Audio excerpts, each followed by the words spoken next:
So thank goodness they had those special teams plays this past weekend. It helped them out for sure. Ross, what would you say is the biggest question right now for the Ducks?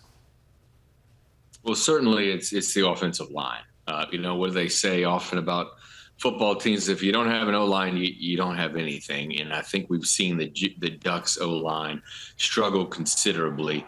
They have the explosive offensive players. They have the good skill players. Their defense has played well at times.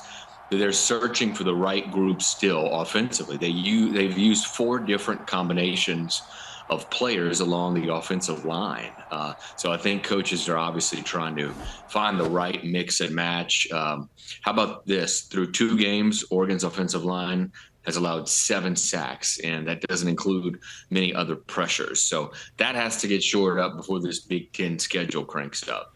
They're in at least an advantageous position where they're not dominating the line of scrimmage, but they still have explosive playmakers who can make plays. Evan Stewart and Tez Johnson, you get them in the open field, and there's touchdowns waiting to happen, but they do. If they're going to compete for a Big Ten championship, they have to get better up front. I agree, Ross, on the offensive line, but also the defensive front. You look at the way that the opponents have moved the ball on Oregon, especially in some critical moments through their first couple of games this season. There's signs for concern there, too. Not only the D-line, but at the linebacker position.